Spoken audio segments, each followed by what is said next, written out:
even get to cross.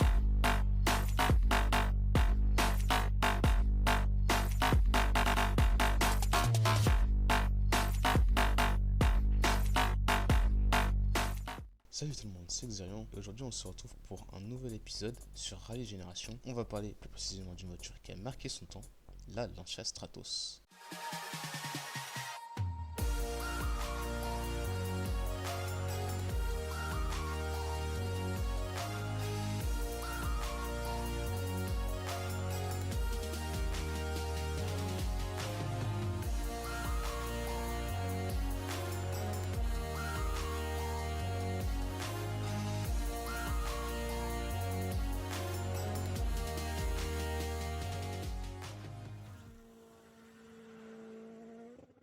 Donc, en 1970, Lancia présente un concept au salon de l'automobile de Turin avec un design particulier pour son époque. Ce concept car a été designé par Lucio Bertone, celui qui a designé la Fiat Dino de 1967, et il est propulsé par le 1.6 de la Fuggia HF. Et ce fameux 1.6 c'est un V4. Oui, un V4 dans l'histoire automobile avait bien existé. Ce concept est nommé Stratos 0. 3 ans plus tard, Lancia sortit la Stratos pour s'engager à la catégorie reine du championnat, le groupe 4.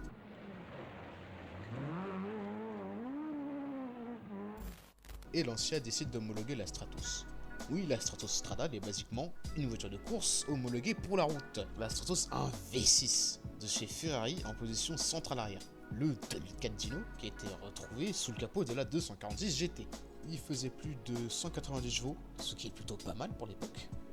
Et franchement, la Stratos, ça se voit vraiment qu'elle est basée sur une voiture de course.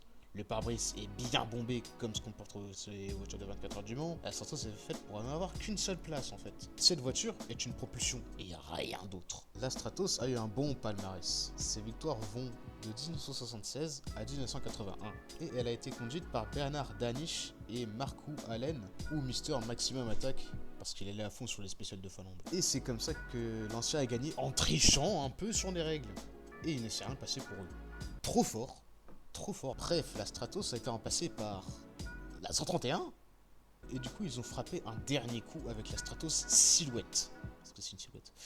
Qui a eu un turbo, ce qui fait que le V6 est boosté à 335 chevaux. Elle a participé à plusieurs courses d'endurance, où elle gagnait parfois, mais se faisait dégommer par les 935 du groupe 5. Bref, la Stratos a fini sa carrière en 1978. Elle a marqué l'histoire des années 70, malgré le peu d'exemplaires vendus.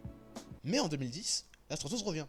Enfin, ce n'est pas sous l'impulsion de Lancia, mais plutôt un groupe de mécènes qui a racheté le nom Stratos. Et du coup, c'est comme ça que dans les années 2010, on a eu la New Stratos. Enfin bref, j'espère que cette vidéo vous aura plu. Il y aura une suite sur une voiture du groupe B ou sur le groupe B en général. Si vous voulez cette suite, n'hésitez pas à vous abonner, ça me ferait extrêmement plaisir. Et vous pouvez activer la cloche de notification. Et puis moi, je vous dis tchuss!